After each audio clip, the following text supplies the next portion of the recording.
this same purpose. Okay. So my curiosity is that really better than using your PCA type of, no, KPCA, I have to say now, type of models?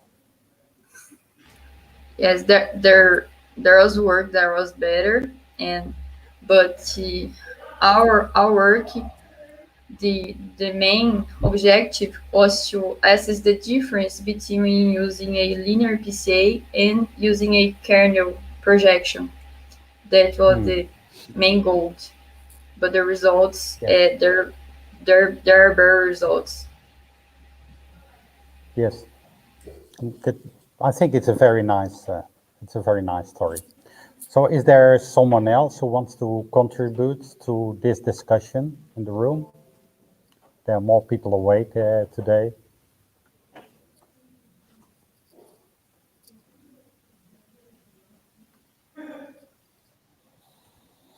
If not, then at least we have to thank Katja. No, is the applause. Is this here? Thank you all. With applause, but not go to Katja. Okay, thank you very much, Katja. So for this morning program in this experience with this mixed form of online and in the room. In the room, we have several victims at the moment that are listening to your stories, but okay. They also, like me, we do that with the headphones. So if the things are working and Julio is pushing buttons all the time, things are working well and we can hear each other now. And one way or the other, I'm bothering you with my image, but that's another story. So the next story we're going to listen to is the work of Luigi. And Luigi it's also a mathematical story, like the one of Jorge, is working on T-splines and trying to make nice meshes on that. Luigi, the floor is yours. Oh, thank you very much. Can you see the screen and can you hear me? Yes, we can. Okay, perfect. Yes, we hear you. You can make it more loud, perhaps, and we see the screen very clear. Okay, perfect. So, good morning, everyone. I'm Luigi Barazzetti, and I work at Politecnico di Milano. And I'm going to present a method that we are developing for converting meshes, usually tri-meshes, so meshes made up of triangles, into solid models made up of NURBS surfaces. That is a famous example. This is the Stanford Bunny that can be downloaded from the Stanford scanning repository. It's a tri-mesh of about 70,000 triangles. The mesh is not perfect. It has some holes. And the aim of this work is to convert a tri-mesh into a solid model, because solid model can be used in several engineering applications. For instance, they can be converted into finite element models, or they can be used for other kind of structural analysis without a preliminary conversion into a solid mesh. Here you see an example of the final solid model with some editing operations like Boolean geometry, adding a base, or excavating the model with a Boolean difference. And the method tries to preserve the original shape. What we want to achieve is a new solid model that is a good approximation of the tri-mesh. For this reason, during the different steps of the workflow, there is a continuous check of the metric accuracy by comparing the new model with the original one and trying to respect the level of detail captured by laser scanning or photogrammetry, so the methodology that we use to create the initial mesh. Okay. This method was developed for organic shapes.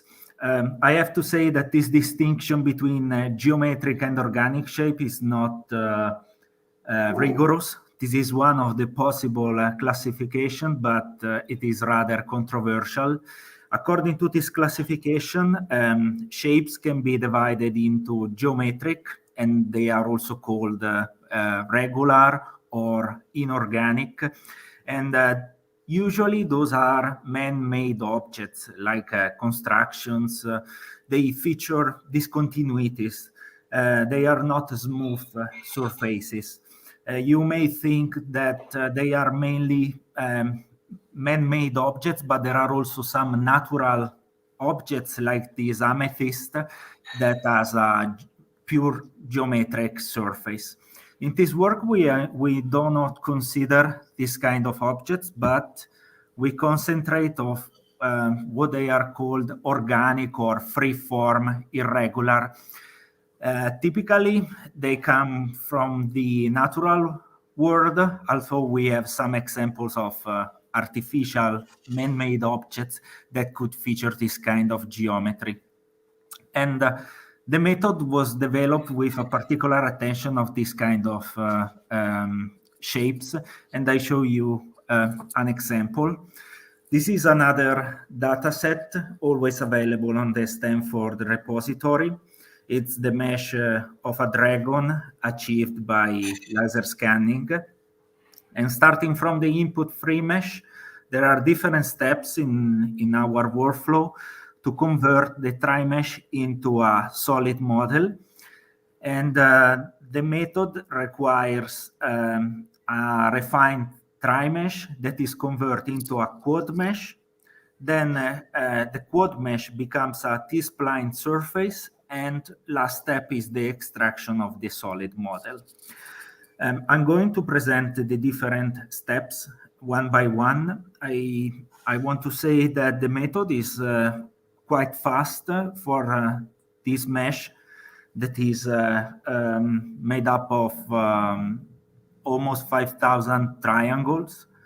The processing time took less than 15 minutes with a normal computer. So this is the input mesh, 500,000 vertices. The mesh is not perfect. It has several small holes. And the first step in the operation is the removal of holes, no manifold edges, spikes, and elongated triangles.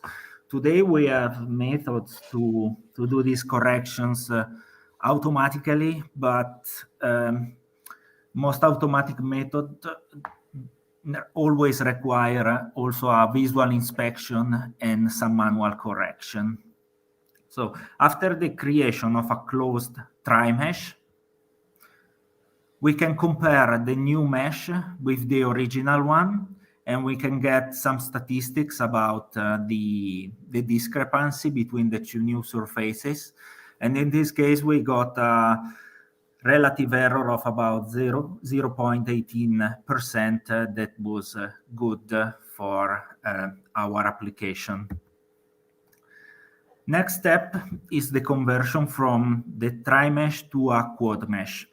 Usually, laser scanning or other digital technologies capture tri-mesh. They do not capture directly quad meshes, but we can convert a tri-mesh into a quad mesh, also with a reduction of the number of faces. The approach using this work is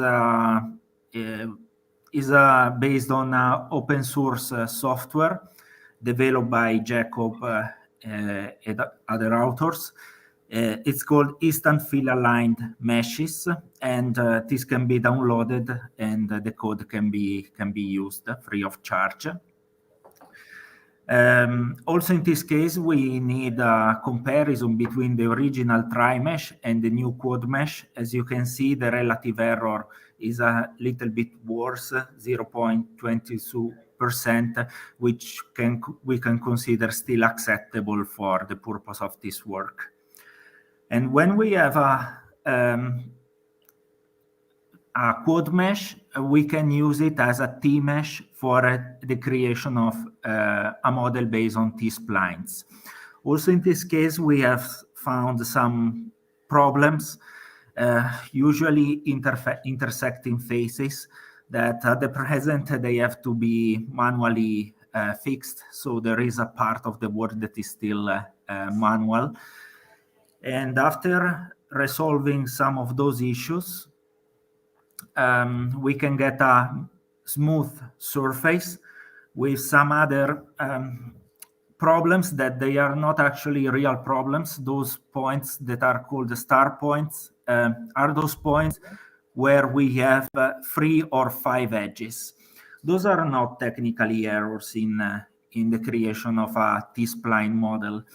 The problem is when we want to convert the T-spline model into NURBS surfaces, that is the last step of the work, we will have the connection between the patches that correspond to the star points. So the final solid model will have different surfaces, and among the factors that drive the division of the surfaces, one is the subdivision using the star points. So I show you some examples. In this case, the work was done for a Coptic capital that was scanned. This is in the museum in Cairo. And a few data, I can tell you that starting from 130,000 vertices, the final quad mesh has only 47,000 vertices, and the final model has a relative error that is better of 0.1% compared to the original one. In this case, we have a bust, the bust of Augustus. This is instead in the British Museum.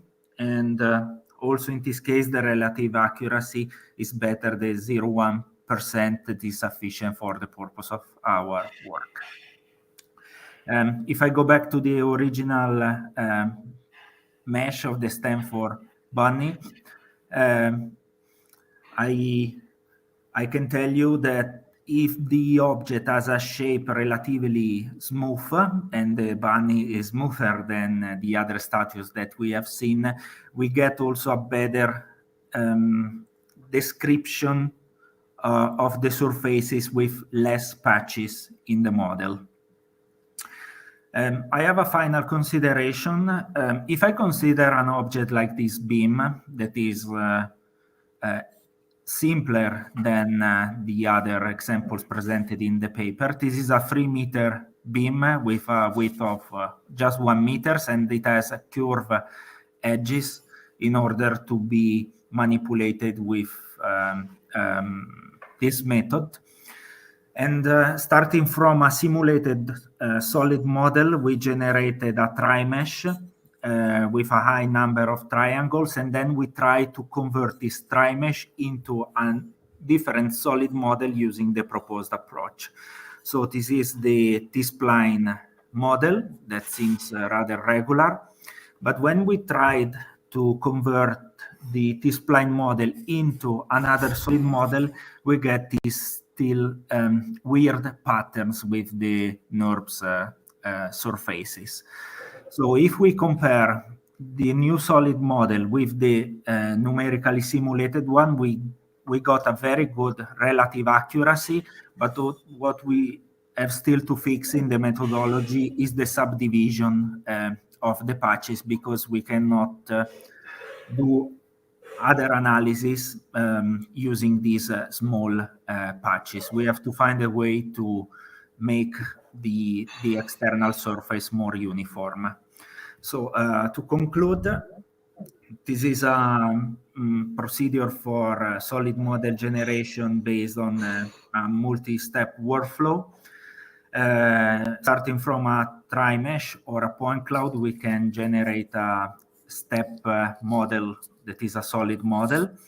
As I said, the main limitation is related to the connection of these trimmed surfaces that have a quite inhomogeneous pattern, and the future work will consist in the improvement of all the steps, especially the ones related to the generation of the quad mesh. Thank you for your attention.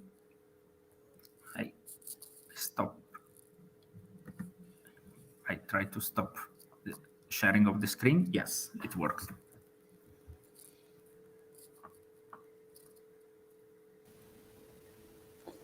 Me too, Luigi. I'm trying to start.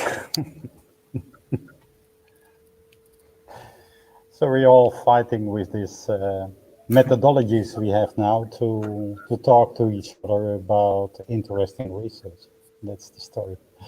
At least it's very nice to see you with the books on the background. So are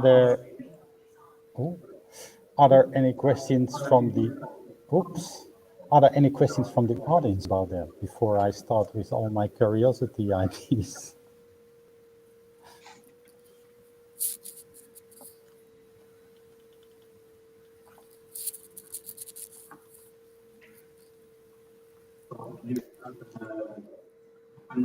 So at least I'm really working in this field. Also, I'm not going to ask you the same questions to go to 4D ideas. No, that's not very relevant. But what I understand is that the benchmarks you use are this rabbit and this Cairo thing and the dragon, which that you find on the way over there. So the data for these benchmarks, how are they represented in a computer? They can be downloaded from the Stanford repository.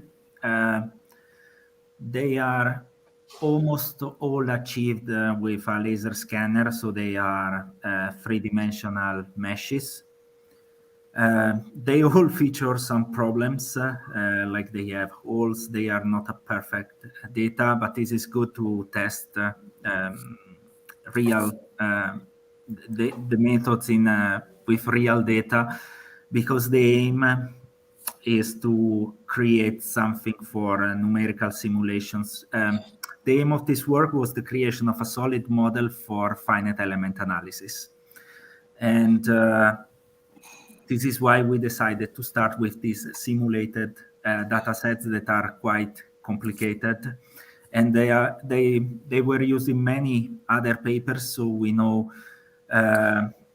how they behave, and we can compare a little bit better our method against other. They are the traditional benchmarks. Mm-hmm. So I had this curiosity how that was. The other thing I was wondering about was the computational time you mentioned. No, you were talking about 50 minutes on a GPU. No, but okay, a GPU can also be organized in several ways. It depends on the handiness of your code, let's say it like that. So over there, it not only depends on the model, but also on how good you are to code the procedure. No? Yes. The CPU time really depends on the quality of the input mesh.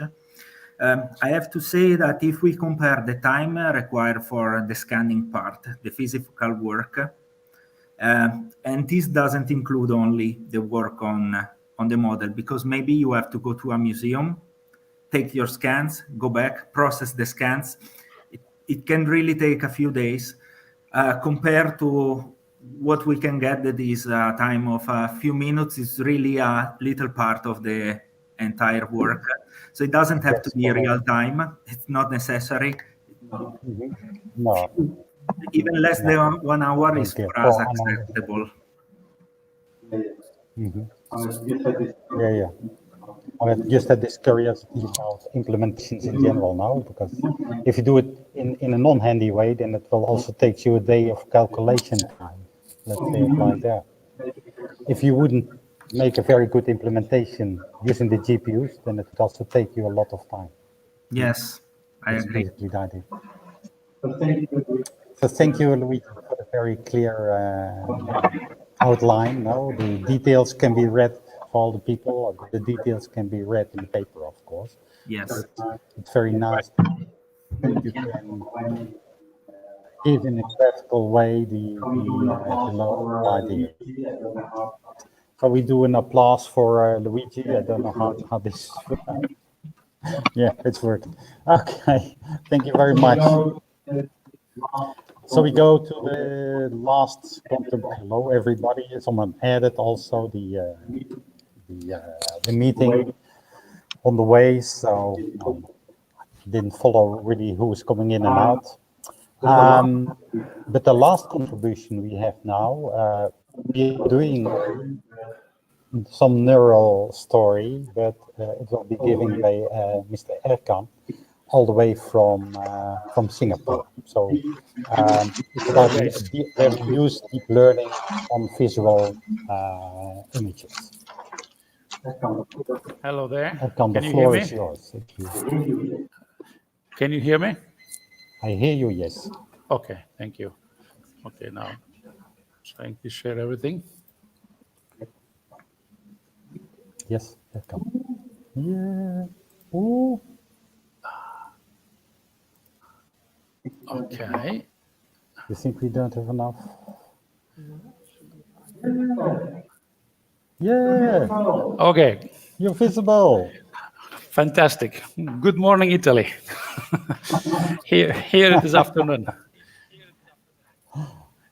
Okay.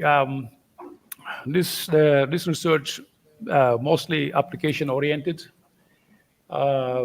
It's using deep learning for accurate corner detection in computer vision based inspection. So my name is Erkan, and we had a research assistant, Ricky.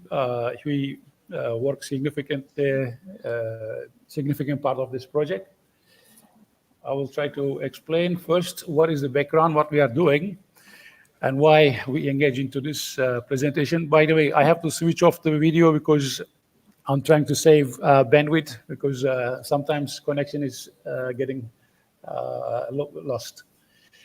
So in Singapore, all the buildings built under strict regulations, and we have a Build and Construction Authority which regulates all the standards. So, and as you can imagine, we are highly dependent on foreign and imported labor. But to maintain the standard, these workers, they have to go through certain training, and they have to be certified so that they can work in the construction. This process is done between a Build and Construction Authority and a private company which provides the space and the technical assistance for those training purposes. What they are supposed to do is always, after the training, the workers have to build one assembly based on the technical drawing given to them. And at the end of the assembly work, examiners will go there and assess their quality of work. That includes dimensions, the alignments, angles, all those things they have done. Typically, this is done manually. And as you can imagine, in Singapore, the manpower is very, very costly, and time is really expensive here. So the BCA and the company approach us if we can automate this or find ways to do it remotely. That's how the computer vision came into solution. So if you look at the pictures here on the left-hand side, we have a model of what the worker is supposed to do to qualify for his certificate. We have a replicate built in our lab, done by the technicians from BCA, Build Construction Authority. We use this one as our reference. And we also given the technical drawing that is given to the workers who are working on this assembly work. Of course, this is a simple assessment, product quality check application, very common application in computer vision in manufacturing. The trouble is, in the manufacturing line, these are in controlled environment, controlled light. However, this assembly is done in a really irregular environment, in a wall, inside a building, in a wall with the different lighting conditions, and the positions of the assembly can be different. So that was our main challenge. If it was purely an application that you can control the environment, then we can solve this problem by simply using fundamental image processing algorithms. For the image acquisition, we use a conventional camera, and then we do the standard things of calibration on all those. But we face the problem of accurately detecting the position of the object and especially the measurement points, so that we can get an accurate measurement of the product or the object which is built on this wall or the assembly. So this is the flow. We capture the image.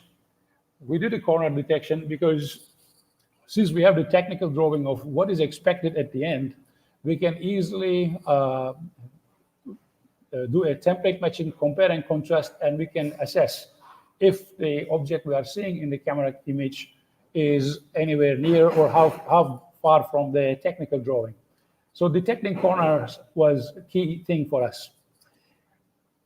But to be able to measure accurately, I need to detect them in pixel level.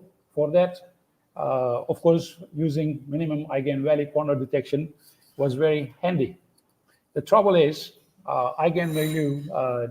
minimum eigenvalue algorithm returns a lot of noisy corner detections as well, plenty of redundancy. We need to work around it, and there we use deep learning to eliminate unwanted or redundant corner points so that we can build the object model and then compare and contrast.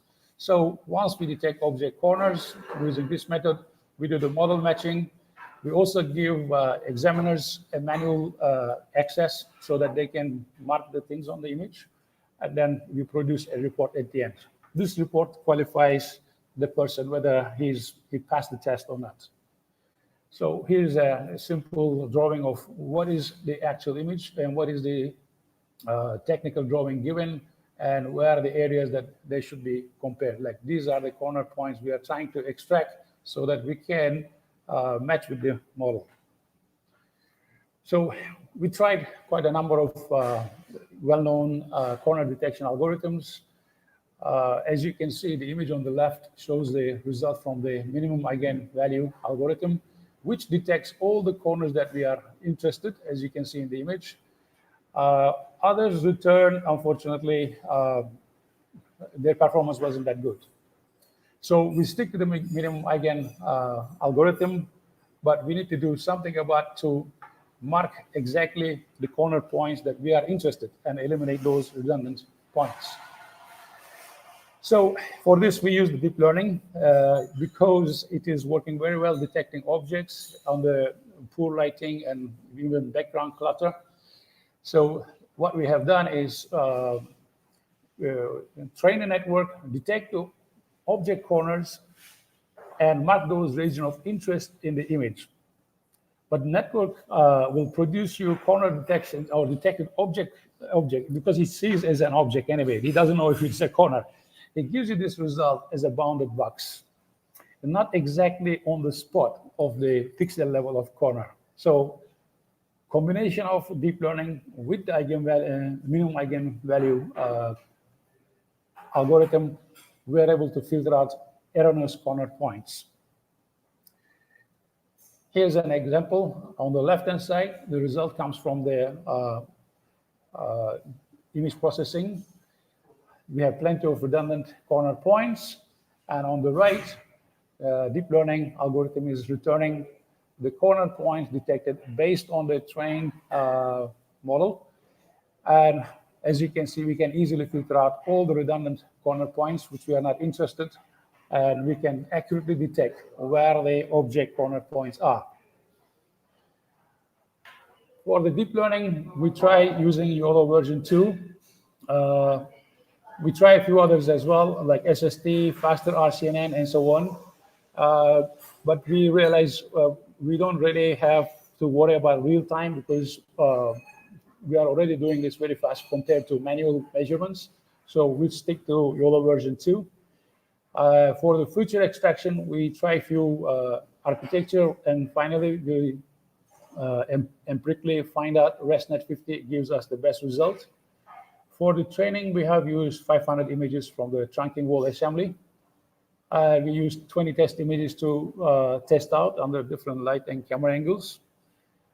And the model developed returned with a 92% accuracy.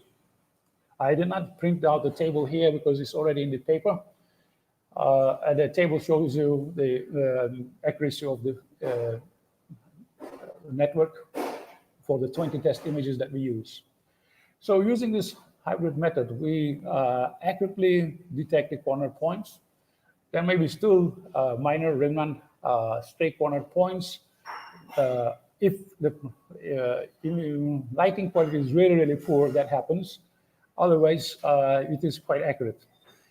After that, we do the template matching, and we match the template with the object expected, and we do the measurements with the calibrated result. The accuracy is pretty high. So on the right-hand side, you can see the report generated from the program, and for each edge, what is the actual value and what is the algorithm returning. There is only less than 1% error. That means plus minus the errors from the lens distortion, the lights, and also shadows, and all sorts of things. We are still able to achieve less than 1% error if everything is done properly. So our system, I can say, is quite accurate. So here is a more detailed example testing based on 5 images. These images are taken under different light conditions to be able to see how well the overall program is doing. And on the right column, you can see the average measurement error. Only edge 4 and 5, we make 2 to 3% error. And that is because of the odd position of those 2 edges where there's a bit of shadow, but it can be eliminated with a better lighting. Here are examples of where the measurement error is happening. If there is a shadow, something like this on the right-hand side image, which is creating a bit of confusion for the algorithm. And sometimes if the camera is a bit tilted or the object is a bit tilted, that might create minor error as well. I have a little video here that can show you how this become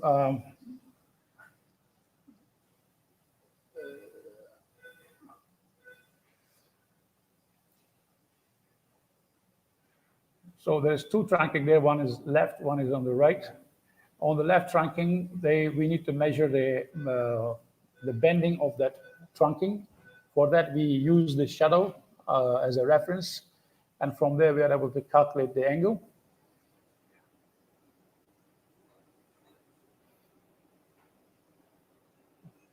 And if the examiners wants to measure certain part of the image manually, they're able to do that as well, and they can produce the result.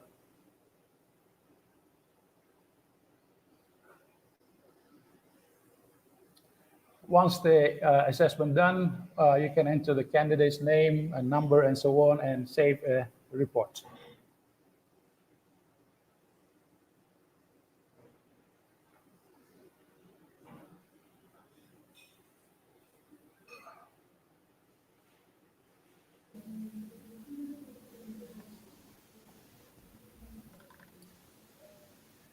So in conclusion, in this paper, we describe a computer vision-based inspection system. It is purely application oriented, and it is saving significant amount of manpower in assessment process. We use a pixel-based low-level image processing algorithm and a deep learning in order to accurately detect corner points of the objects, and this was very crucial for our performance of our system.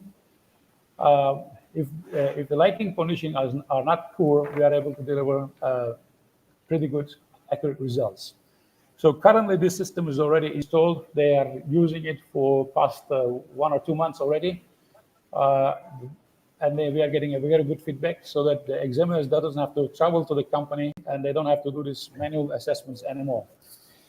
Thank you for listening.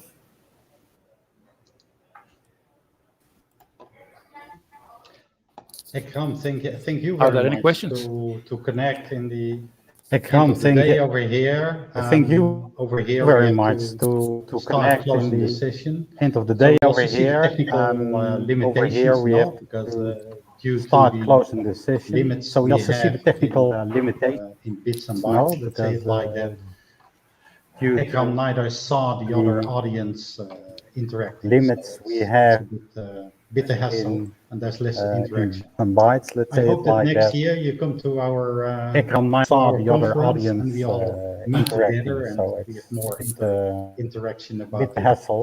I have a lot of There's curiosities less here interaction. too, but I should leave it for I the hope that moment. next year you come In 10 to minutes we should start the next one. Okay. our So thank you very much. Thank all the friends. Thank you. We all meet together. We thank have all more the interaction about presenters. this. Very brave. I have a lot of Also for this facilities here too, but I leave it for the moment because in 10 minutes we Okay. should start We'll the close next the session. session over here. So thank you very much. Thank all the Bye-bye. thank all the presenters. Very brave also in this next session here. Okay.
Being transmitted here.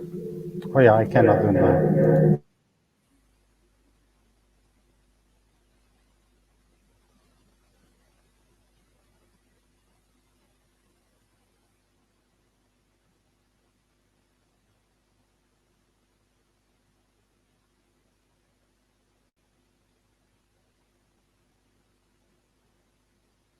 Didn't see it yet. I took an old jacket. Buongiorno, prof. Buongiorno. Professore. Un attimo, non la sentiamo. Oh, wait. Buongiorno, Sergio. Tengo otra protección para mi cámara. Can you hear him speaking? Sergio, say something. No. No, so it's not me. No. No? Okay. Ah, mejor. Can you hear me? Yes. See? Oh, good. Perfect. Can you see? Yeah? Okay. Very good. So, I'm Sergio Tasso. I'm the chair. Prof, The next... Yes? we can wait 5 minutes to start the session. Probably. Yeah, we have to see who is there now. Yes, but just to check if all the speakers Yeah, I will go out not to bother. are present. Yeah, sure. Okay. Thank you. How long will we start again? I wanted to do our coffee. Yeah, me too. Voy contigo. Mira, él empieza ya ahora a las 10:15. ¿Pero tú estás en esta sesión o...? Sí, sí, voy a quedarme. Ok. Entonces soy el único que va a buscar el café para ver que vamos... Ok, allora questo...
Giulio, can we start?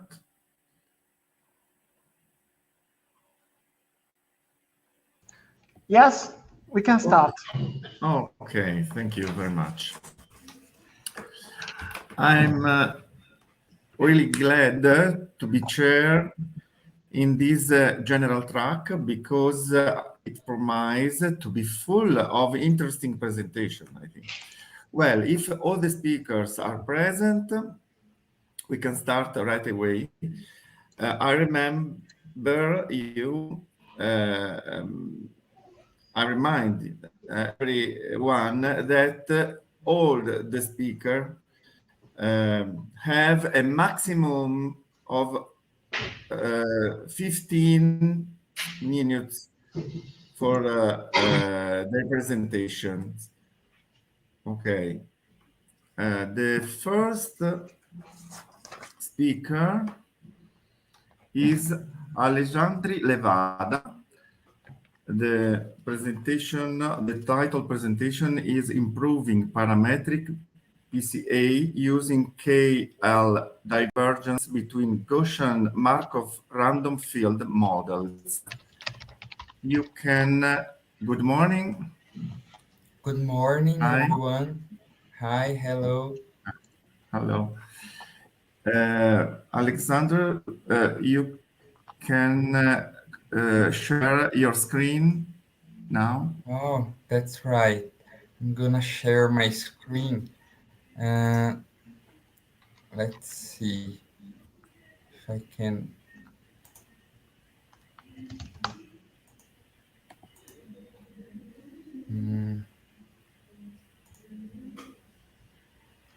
There is an icon in your menu.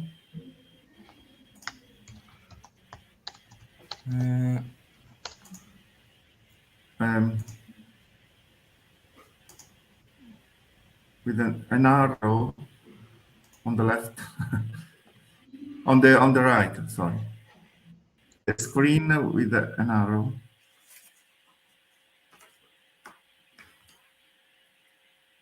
Okay, very good. You can start.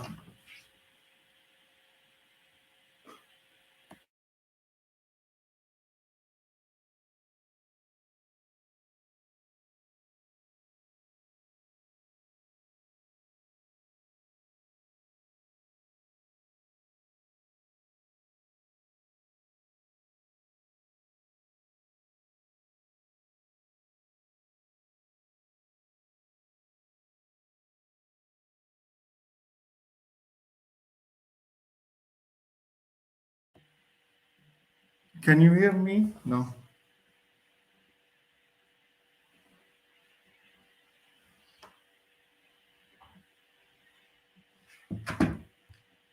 Sorry.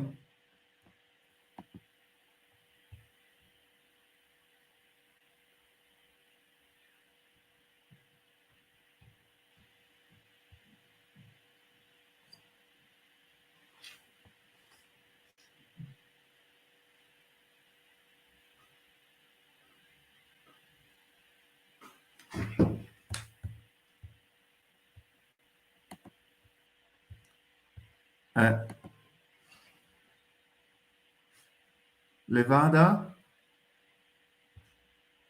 we cannot hear you.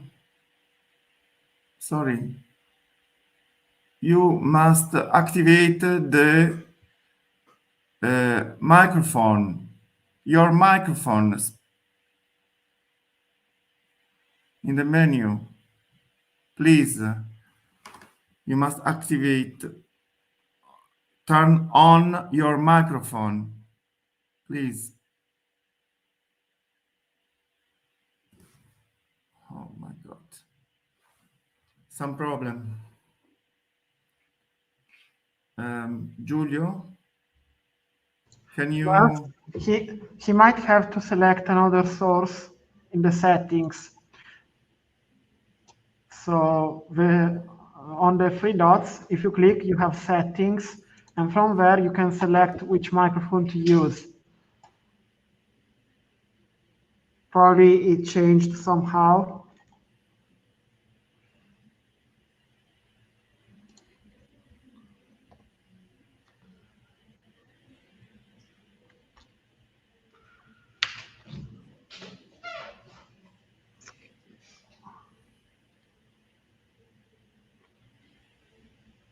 No. Perhaps if the selection of the microphone is not true in the action menu, in the set menu.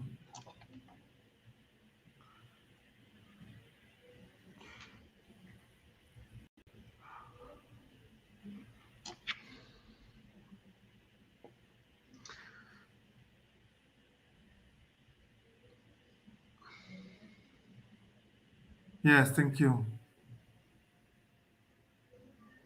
It's better, perhaps, in the browser.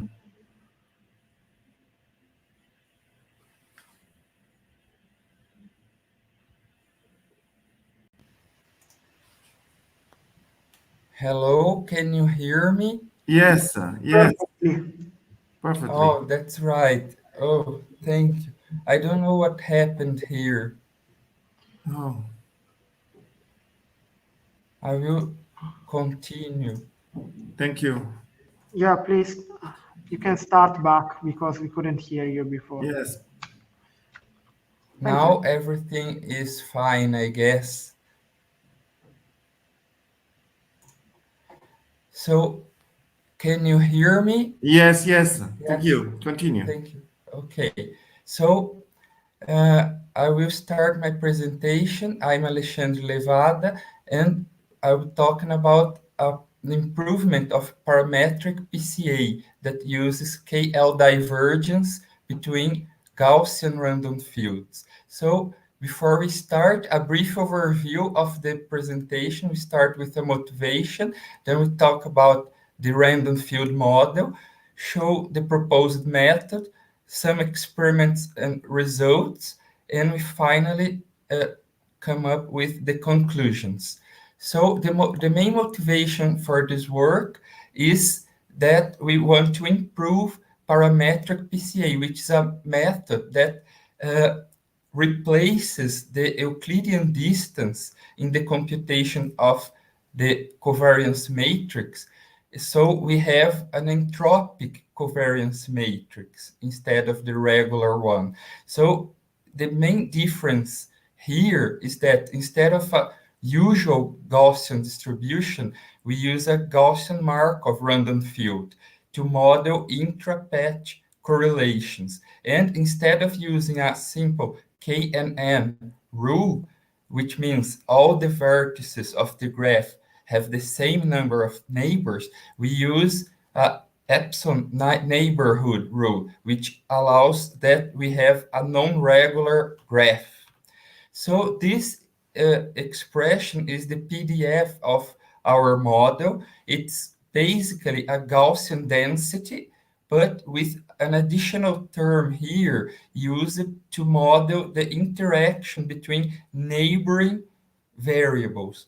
In this work, we have only three parameters: the mean, the variance, and the inverse temperature, which is denoted by beta. And here we have some examples of neighborhood systems. First order, just the two nearest neighbors. Second order, third order. In this work, we are considering the simplest first order interactions. We have a central variable and the neighboring ones, the two nearest neighbors. So if you apply the formula, the expression for the KL divergence, we have this to solve these expectations here, EP. Okay, I won't present all the details here, but they are in the paper. If we solve this expectations, we have a closed form expression for the KL diversion that is based on the parameters sigma 1 and 2, the inverse temperatures beta 1 and 2, and the covariances between the central variable and the neighboring ones.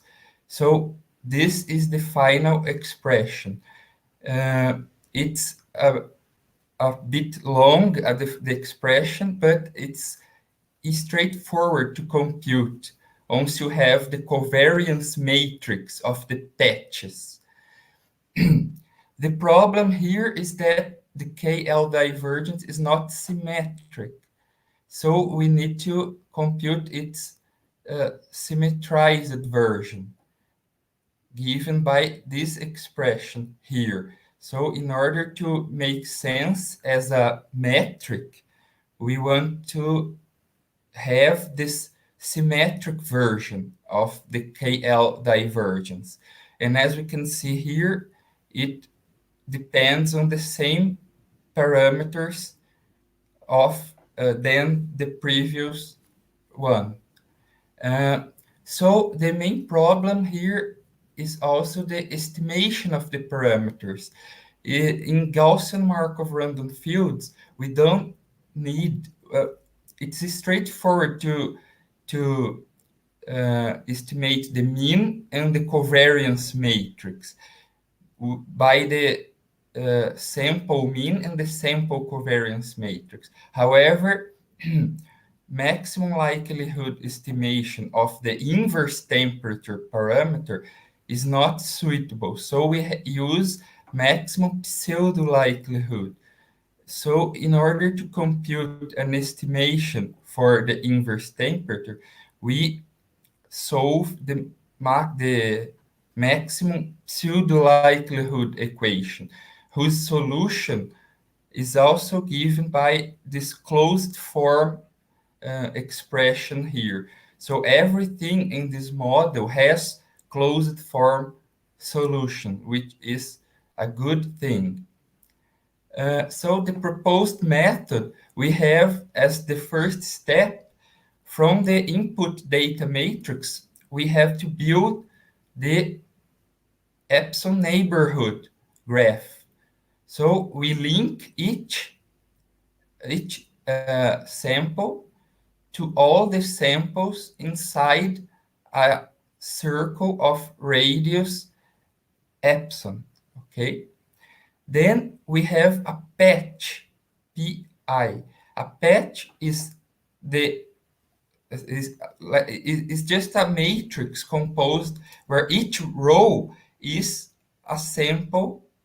We start with the central variable and the k nearest neighbors, okay? Where k here can vary from point to point in the graph. So we have this data matrix for a single patch. The idea is to model each column of this matrix as a sample of our model. So we want to estimate this vector, this parameter vector here for each column, okay? Each column here. So as we have m columns, we will map each patch pi to a m-dimensional vector of 3D tuples. Okay, so we have aqui one tuple, we have here one tuple, a second tuple, the last tuple, where each tuple is composed by three parameters: mean, covariance matrix, and beta, the inverse temperature, for that sample, okay? So with this parametric feature space, we can define its centroid, the sample mean of all these parametric vectors here. So it's the centroid of this parametric feature space. And the difference between two parametric vectors, we define simply as the KL divergence between each tuple of these parametric vectors. So we have, in the end, a vector of KL divergences, okay? Several KL divergences composing a vector of dimension m. given the above, we can compute the entropic covariance matrix as this expression here. Instead of using the Euclidean distance, the difference, we use the KL divergences, okay? Well, so to show some experiments and results, we selected 8 different supervised classifiers. These are listed here. And we use a holdout 50-50 strategy. That is, half of the samples for training, half of the samples for testing. So some results can be seen here in this table, where we have all these data sets are freely available at openml.org. And we can see that for these data sets, the proposed method produced better results. Sorry, the time is up. Go to the conclusion, please. Thank you. Okay. So, concluding our paper, we have that there are evidence that the proposed method could produce better results than its competitors, and this is explained by the incorporation of a patch-based distance that is more robust to the presence of noise and outliers. So the method is also good for small sample size problems. So that's it. I finish here. Thanks for the attention. That's it. Thank you. Any questions? If there are no questions, I thank Alexandre Levada for his presentation, and we can move to the next presentation. The next speaker is Ronnie Velastegui. Yes, thank you. Yes, the title of your presentation is The Importance of Color Spaces for Image Classification Using Artificial Neural Networks, our review. You can start now. You can share. Okay. You share your presentation. Yes. Thank you very much. Okay. Hello, everyone. Can you see my screen and hear me clearly? Yes, very good. Thank you. Okay. Hello, everyone. Welcome to my presentation about the importance of color space for image classification using artificial neural network, a review. First, let's do a short introduction about image classification. Image classification is an important task nowadays for many applications. For example, in the field of medical images, we can detect if a patient has a tumor or not by analyzing images. Also, in the field of industry, we can classify fruits according to the ripeness level. And also, for example, in the field of social media context, we could apply image classification to automatically detect inappropriate or offensive images for later censorship. Okay, image classification and color spaces. Most of the time, the image used to perform image classification using ANN are represented in the RGB color space. But is the RGB the most recommended space to perform image classification using artificial neural network? And if not, which is the best color space to perform this type of task? The structure of the work. The general structure of this work is as follows. First, we will see the theoretical framework, and where we will explain the basic definition of image classification, artificial neural network, and color spaces. Then, in the review section, we will analyze some research articles which contain very relevant information and results about this topic. And in the conclusions, we will clearly define the existing relationship between the color space and the image classification using artificial neural networks. So, the theoretical framework. First, image classification. Image classification is an important task of image recognition. It incorporates aspects from computer vision and artificial intelligence for detecting and analyzing images. The specific objective of image classification is to separate images into classes or labels.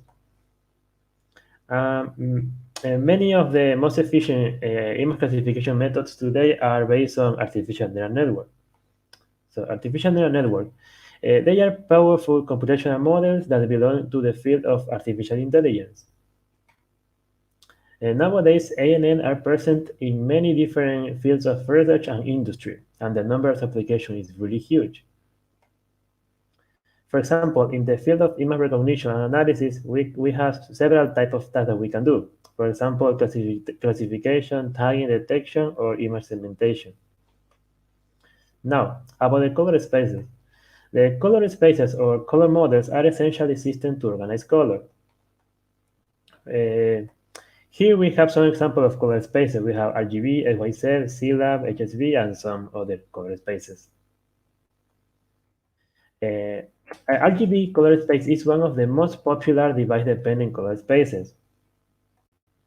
Also, another example is the CIE XYZ. This is a color space that is device-independent, derived from the course of LMS, color space.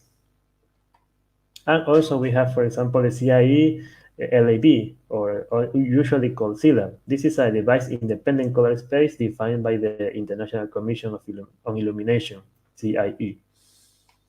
Okay, now, in the review section, first we will see the work of Javier Diaz-Celi and his colleagues. In this work, the authors explore the impact of the color space in the transfer learning of CNN. They test three CNN models: ResNet, MobileNet, and Inception V3. All these three models are originally pre-trained using the ImageNet dataset. And the new problem is to classify is that we have to classify in two possible classes dataset of cats and dogs.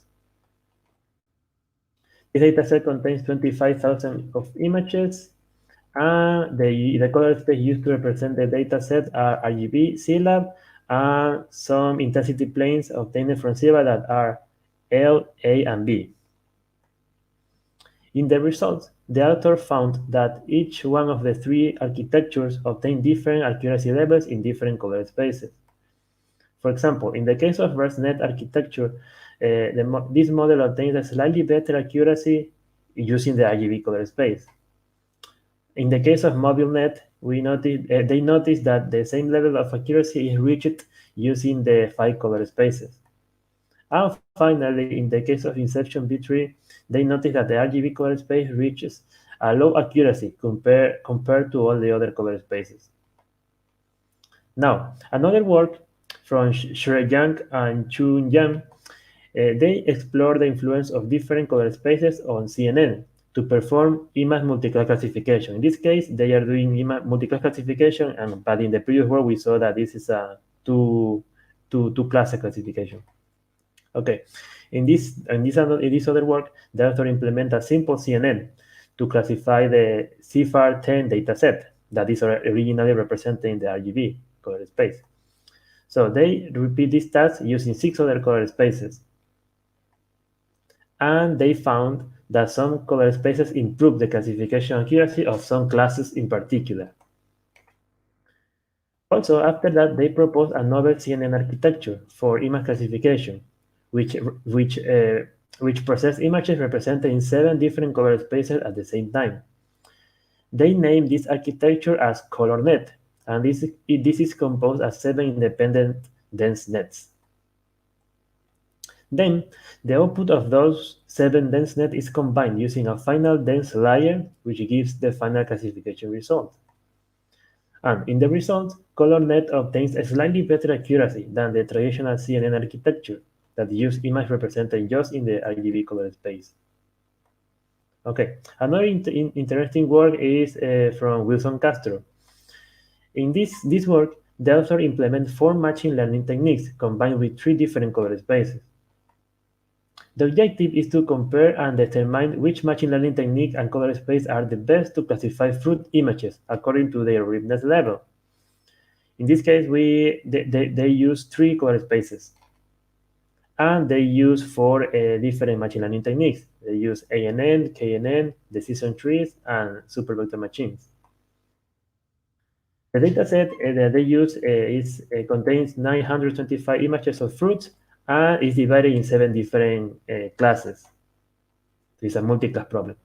In the results, they found that the model that reached the best accuracy were ANN and SVM. Also, they noticed that the precision of both models is very sensitive to the color space used during the training phase. For this reason, both models reach a very high accuracy using CLab, but they get a very low accuracy using other color spaces. Okay, the next interesting work about this topic is from Sachin Rahan. In this project, a pre-trained convolutional neural network is implemented to classify a scene image dataset. The author analyzed the effect of 4 different color spaces: RGB, HSV, CLab, and YCBCR. Also, they analyzed 4 intensity planes that comes from the previous other color spaces. And they use the Oliva-Torralba dataset. This dataset contains 8 different classes. Okay, the convolutional neural network architecture used in this work is called Place 205 CNN. This is a special pre-trained CNN used to classify scene images. Okay, they also mentioned that this CNN doesn't perform the classification by itself, but this is just used as a feature extractor. In the results, the authors realized that each of the 8 classes is classified better or worse than others in a specific color space or intensity plane. In this way, they conclude that there is no unique color space or intensity plane that obtains the perfect accuracy for all the classes at the same time. Okay, now another work is from Jiansu Wu. In this interesting work, the authors implement a PCA-net SVM to perform image classification using 3 different datasets and different color spaces. The main objective is to find the color space which leads to the best accuracy performing this image classification task. The author used 3 different datasets, and they use different color spaces. For example, CLab, HSV, HSI, and more. So the proposed PCA-net consists of 2 fundamental parts. The first part of this network is a PCA-net CNN that works just as a feature structure. And the second part is a supervector machine, which receives the feature extracted in the first part and gives us the final classification results. The authors conclude that in most cases, the best color space to perform image classification using PCA-net are YUV and YIQ color spaces. And they also found that the use of hue saturation color spaces, for example, HSV, HSL, produce very poor image classification performance compared with other color spaces. Okay, here we can see a review. In the review section, we can see a comparison table of all these articles that we have mentioned. Here we can see the article name, the author, the image classification task, the number of classes, the type of architecture used, and the number of color spaces. And here we have other four works that I couldn't include in this presentation for the limited time, but it's the same idea. In the conclusions, we have reviewed some relevant research articles about the importance of color spaces for image classification using ANN. Although the RGB color space is the most used space to perform this type of task, we were able to verify that the use of other color spaces can lead to better classification accuracy. We have reviewed from relative simple ANNs to more complex ANN architectures, such as DenseNet, PCA-net, and more. Also, we have reviewed new architectures such as ColorNet, which exploit the potential of combining different color spaces at the same time. We also explore different image classification applications such as face classification and more. medical image classification, and more. Also, we observe that some classes within the same dataset are classified more accurately than the rest of the classes using a specific color space. And that's it. Thank you for your attention. Thank you, Ronnie, for your presentation. Are you the fourth presenter, also the fourth speaker for the fourth presentation, the concatenated dynamic convolutional? No. In that case, it's my colleague. Yeah. Okay. Thank you. Thank you very much. Okay. Any questions? Any questions? If there are no questions, I thank Ronnie Velastegui for his presentation, and we can move on the next speaker. The next speaker is Raphael Rocha. Is true?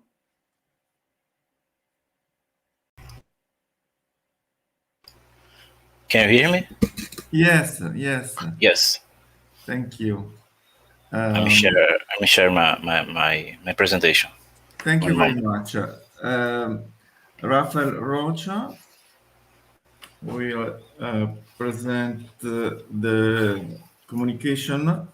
The title is Classifying Historical Azulejos from Belém, Pará, using convolutional neural networks.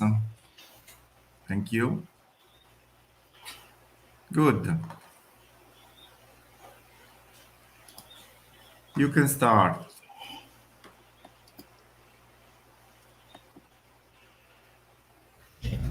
Good morning, everyone.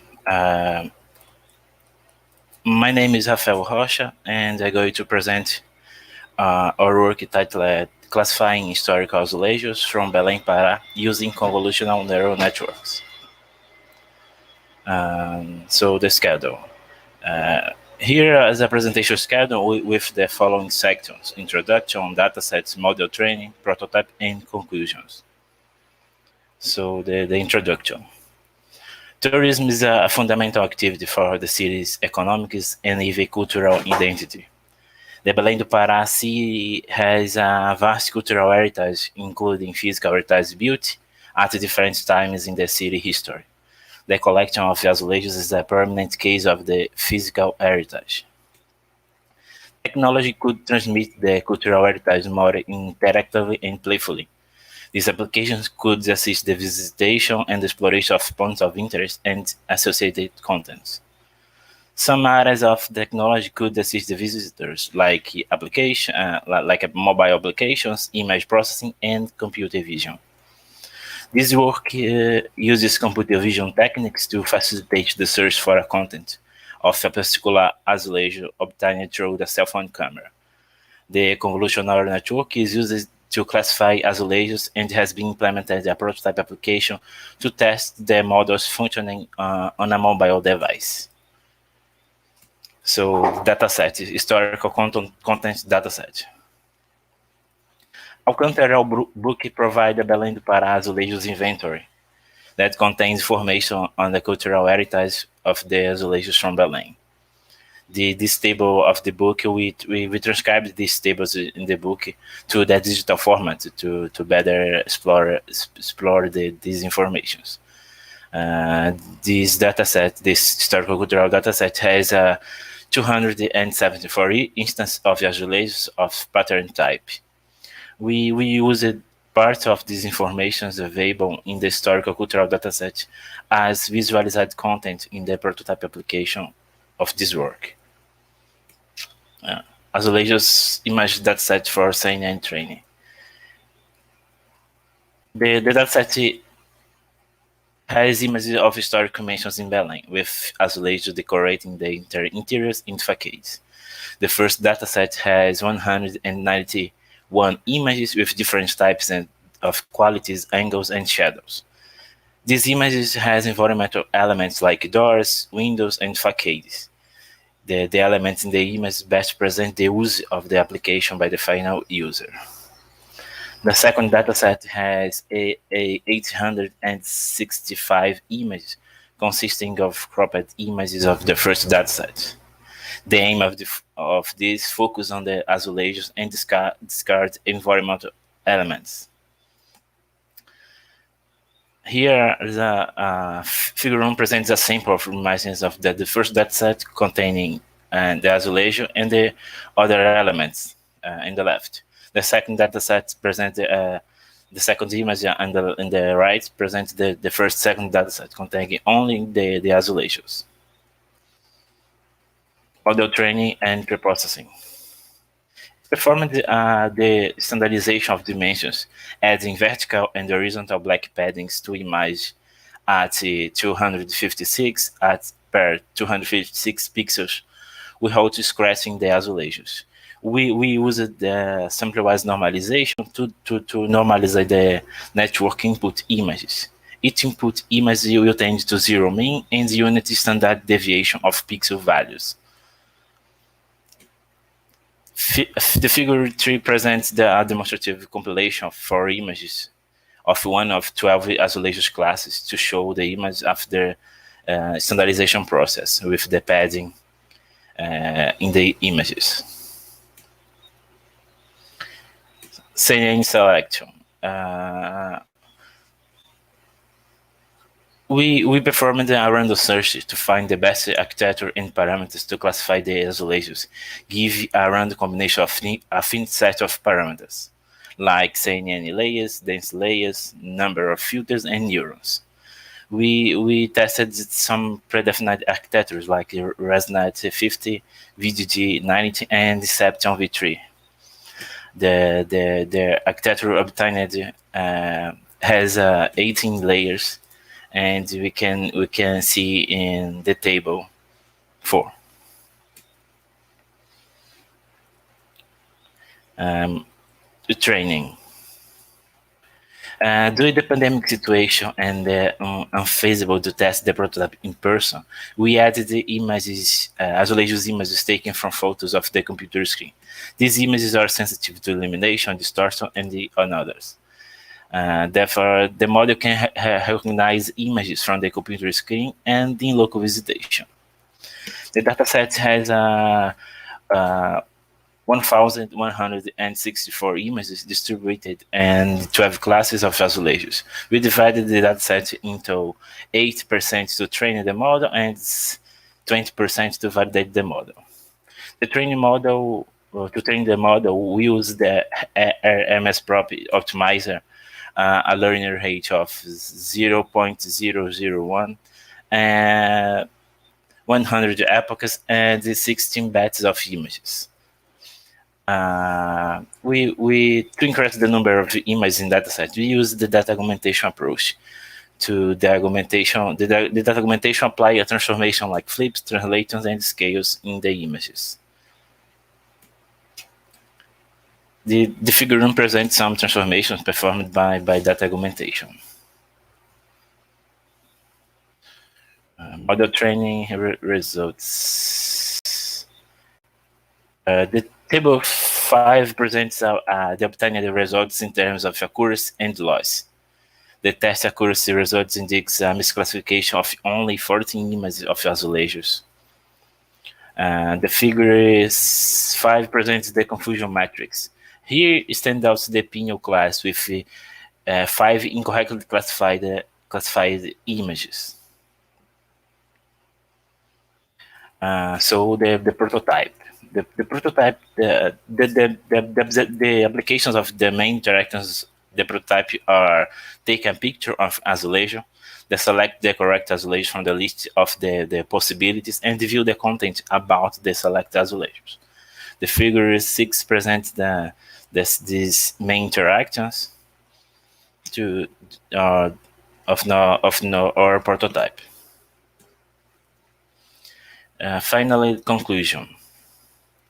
We use the convolution neural network provided to be efficient in the classification of isolations. Presenting during the training, the accuracy value was 98.6%, indicating that almost training images were classified correctly. And the loss value was 0.0622%. During the test phase, the accuracy and loss values, market values of 92.7% and 0.2875% respectively. The future works are the integration of the prototype or the recognition model in other applications for tourism proposals. The integration with location technology like GPS, the integration with ER technology. We will train the model with more classes when you could visit the locale to take more pictures. Well, thank you for presentation. Thank you very much for your nice presentation. Any questions?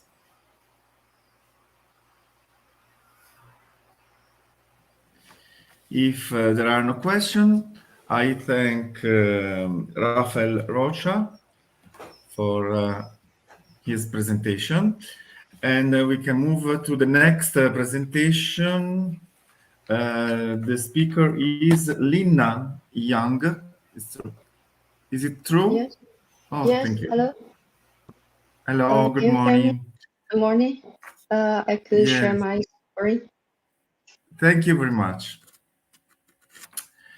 The title of her presentation is The Concatenated Dynamic Can you Convolutional. see my screen? Yes, thank you. The title is The Concatenated Dynamic Convolutional and Coding on My Image title is Artifact Concatenated Reduction. Dynamic Convolution and the Sparse Coding in Image Artifact Reduction. I'm Lina from the NTU. In this presentation, the content will include the background, related works, workflow, methodology, result, discussion, and the future work. First, for the background, in image compression methods, there are mainly two types of the compression. The first is lossless compression. Like the raw length encoding is often used in the medical and high-tech field. And another one is a variable length coding, like the very famous Shannon algorithm and the Huffman coding. And another type is a lossy compression. As the name, there will be some information be lost in the process of the compression. And the JPEG is the one very famous, the standard of the lossy compression. The noise or the error will be introduced between the process of the DCT to the quantization, because all the values should be the integer, so there will be some noise in this process. And during this process, there will be some artifact be introduced. Also, there in this standard, all the image will be divided into the 8x8 blocks. And if the compression rate is very high, the image will show some like the blocky effect. And our work is to aim to how to reduce the artifact or the blocky effect of the JPEG image. And there are some related works. Mainly, there are either model-based or learning-based. The model-based is using the domain knowledge, especially some specific physics meaning, but the cost is time-consuming optimization. And the learning-based is a more recent way to tackle with this problem, and is focused on the nonlinear mapping function from the training dataset directly that allow this kind of method have a faster speed and better performance. But the disadvantage is have the less sufficient integration. And our work is mainly based on the Fuxue Yang's work in 2019. And they adopt the dilated convolution to address the different image quality problem. They propose a method that implements convolutional sparse coding on fully connected layer. So they combine the advantage of the model-based and the learning-based method. And our workflow is shows here. It's mainly divided into 3 different steps. The first step is the feature extraction, because in our work, our image have the different quality, so we need to extract the feature from different qualities photos. And step 2 is a convolutional lista. And the third step is the image reconstruction. For the methodology, the first is a dynamic convolution. The dynamic convolution first come up by the Chen's group from Microsoft in 2020. And there's usually a trade-off between the efficiency of the network and the lightweight of the network. And this method presents a dynamic convolution kernel with a static network architect, both of the depth and the width. Initially, there was only one convolutional kernel layer per layer, and the dynamic convolution used a k-parallel convolution kernel aggregated dynamically for each input x. As the kernel are combined distinctly for the different input image by applying input dependent attention, there are some extra computational cost. This induced cost is negligible as compared to the convolutional operation. And like in this figure, the pi 1, pi 2, pi k, or the value between 0 to 1, and the convolutional 1 to k, or the convolutional part for the different input. So the network's size won't change, but it can adapt to the more different quality. In this case, the dynamic convolution is adopted to handle the multi-scale feature extraction, because we have 3 different levels of the compressed quality. And the second step is convolutional learned iterative shrinkage threshold algorithm. It's a very classic convolutionist sparse coding method. And to using that, we can obtain the complementary advantage of the learning-based and the model-based method. And for the output, we can have the residual image, and using that to restore the image we have. And another one is the total variation loss, or the TV loss. In this loss function, the x is the input image, and the ing is coordinate of the 1 pixel. And in this case, the beta is always equal to 2. And because it's a regulation part, so it's an additional part of the original loss function. So we could set the influence coefficient to the 0.1. And the function of this loss is to avoid the amplified noise, because if the compression rate is very high, there will be more noise in the photo. And in the result, we did the 4 different networks to did some the ablation compression. So for the network A, it's the original network, that's the Fuzhou network, and the B is only for the original network add a TV loss, and C only add the dynamic convolution, and the network D add both of these architect. And for the results, the training loss, the network B has a little higher training loss at first, but they are not so big difference. And for the evaluation part, we use the PSNR and SMM to assess the result. And here, these two are the PSNR and the SSMM result of the 3 different quality 10, 20, and 30. This table can show more clear results of our network. For the PSNR, the network C has the best result in all the 3 image qualities, as well as the overall result. And the network D has a comparable testing PSNR, and with the quality increasing, the gap between those 2 networks is narrowed down. In the SSIM assessment, the network D has the higher structural similarity with the ground truth than the other expected image quality when the quality is 10, in which the network C has a little better than the others. And we have some visual performance because the PSNR and the SIM in the numeric result they have some improvement. And for the visual performance, we could see because the number you can see is nearly the same, the 26 to 28. For the visual result, we cannot see the very clear difference. But for this, we could see the straight line in the right is in the network C. We could see there less blocky effect.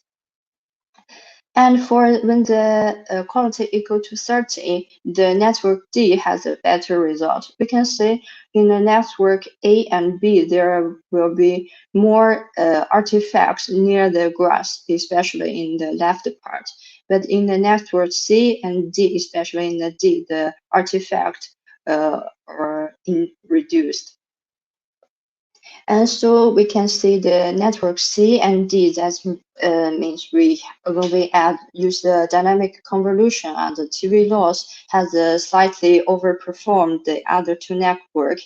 And compared with the TV loss, the dynamic convolution contribute more to the better performance. And also the TV loss has a greater influence when the image quality is higher. So for the future work, we've seen the consolidation of the convolutional sparse coding and the deep learning with the dynamic convolution has a potentially ability to deal with the other restoration task. So in the future, we could try to use this method to deal with the text in the DCT domain. And thank you for your attention. Thank you, Lina Yang, for your very, very nice presentation. Any question? No questions? If there are no questions, I thank all the speakers for this general track, and we can close this session now. Thank you very much. See you. Thank you, everybody.